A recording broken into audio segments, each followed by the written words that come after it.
welcome to the Dirty Drives channel. My name's Robert and this is my almost 6 months of ownership Alfa Romeo Giulia. The poverty spec model, the Super.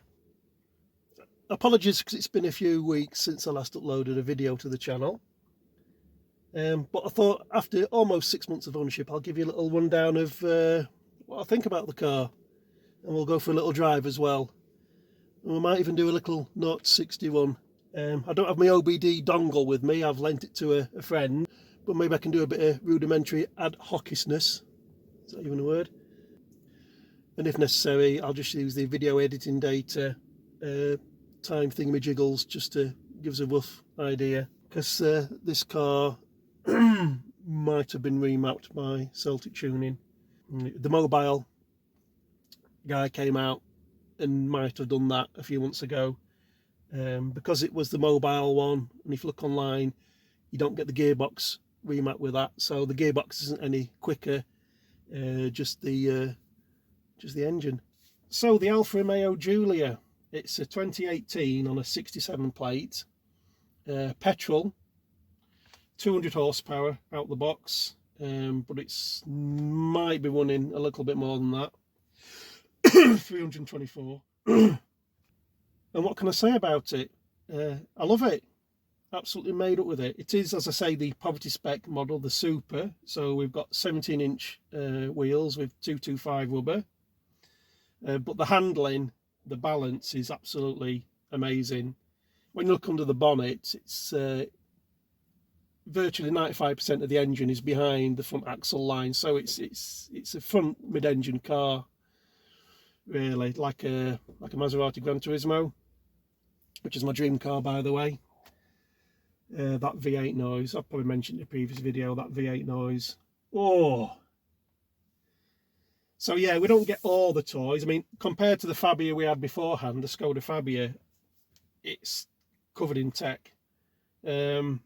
Mechanically, we've had no issue. It's only done 4,000 miles in this time. It's currently on 47,000 miles. But we've had no mechanical issues. It does drink significantly more oil than the diesel Fabia did. It's gone through 2 litres of oil in that time. The other day I just put another litre in. So yeah, it seems to be going through a litre of oil every 2,000 miles by the looks of it. So not sure if that's par for the course.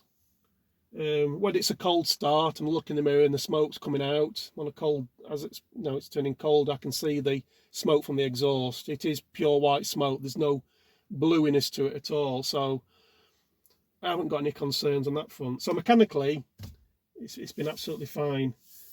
Electrically not so much, but nothing major.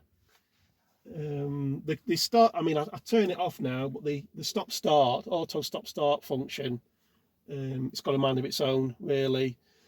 I do know, because my brother's in the business, in the car industry, he did a check-up on this car before I bought it from a place in Southport, and it had been on their forecourt, for want of a better phrase, for about 10 months. I think it was like 250 days. So I can imagine battery issues, this car are well known anyway. And it used to keep saying stop start function disabled. I just turned it off now anyway. Obviously with a lot of driving and doing more miles in it now, I think I've pretty much fairly refreshed the battery. It behaves itself more, but even so the auto stop start is hit and miss, so I just don't bother with it anyway because it's just annoying, really. The radio, on occasion it won't turn on, but 9 times out of 10 it will. And the very first time I connected my phone to the radio via the USB socket, absolutely no issues at all. It played all the songs I wanted to play through it, fine. The second time I tried to do it, and the third, fourth, whatever time after that, no.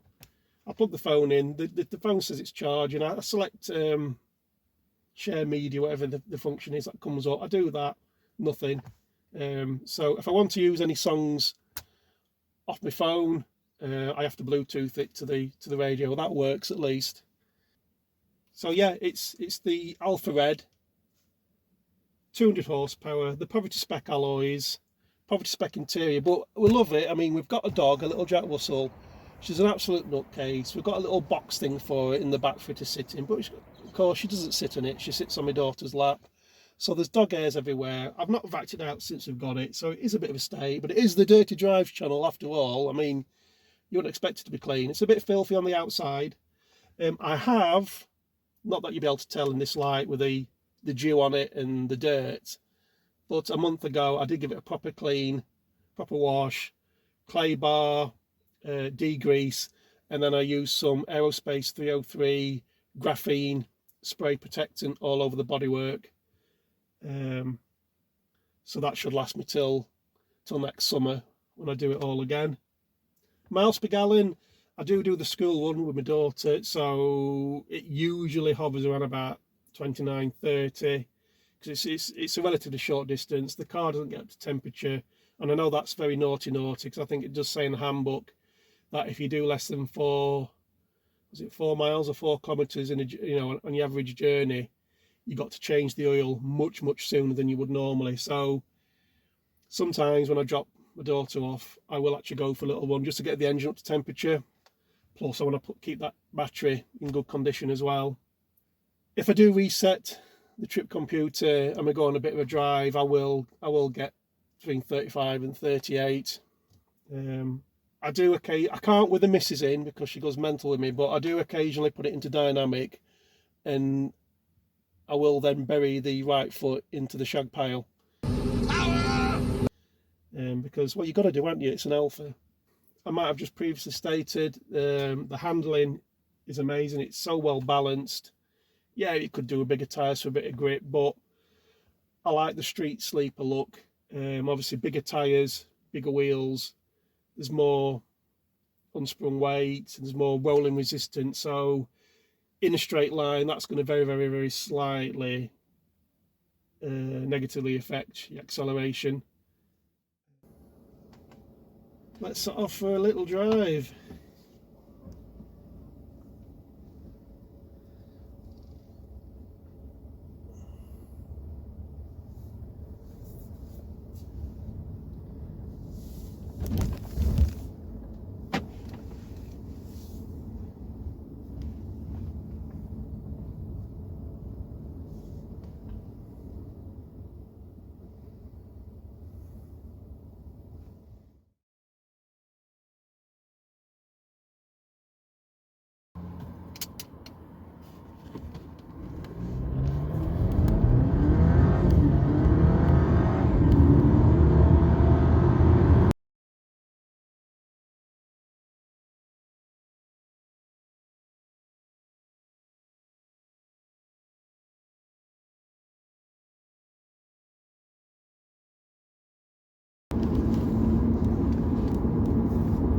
So you've probably just seen I've just done a little 0 to 60 run, had it in dynamic mode. I don't believe there's, as far as I know, there's no launch control in these cars. Whether that's to do with the torque converter gearbox or what, I don't know. I didn't do any brake boosting at all. I just came to a halt, put it in dynamic, took my foot off the brake, buried it into the Axminster, and away we go. So whatever that comes back as, I'll stick a little message on the screen now, how well we did. I'm hoping for a 5-second 0 to 62, but we shall see. Anyway, a short drive I know, but a bit more of an insight into the ownership so far after almost 6 months of this Alfa Romeo Poverty Spec Giulia. Conclusion, I love it. Absolutely love it. So anyway, this is Rob at Dirty Drives. Thanks for watching, and like, subscribe, comment if you like, all that good stuff, and I'll see you in the next one. Bye for now.